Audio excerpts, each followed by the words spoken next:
عمار ابن یاسر رضی اللہ تعالیٰ عنہ نے ایک دن میں اپنے ماں باپ دونوں کو کھویا ہے.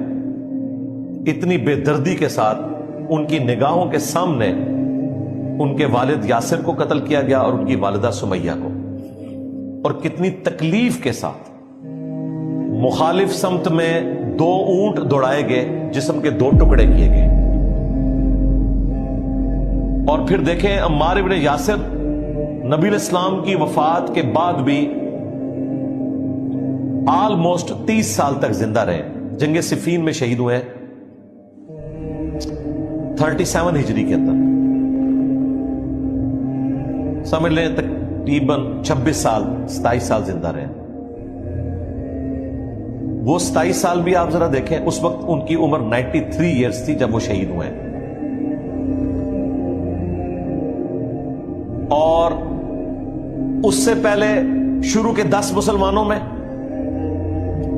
وہ بھی آلموسٹ 23 سال آپ ملا لیں. ماں باپ کو کھویا، پھر 55 سال اس غم میں گزارے کہ مجھے بتائیں کوئی شخص یہ منظر اپنی زندگی میں بھلا سکتا ہے کہ جس کے ماں باپ ایک دن میں اتنی بے دردی سے قتل کر دیے جائیں بغیر کسی جرم کے، صرف ایک خدا پر ایمان لانے کے سبب.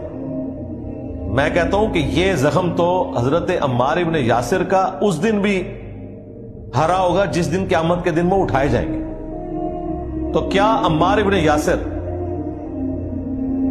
ابو جہل کو اس کی پیشانی کے بالوں سے گھسیٹتے ہوئے اللہ کی بارگاہ میں نہیں جائیں گے؟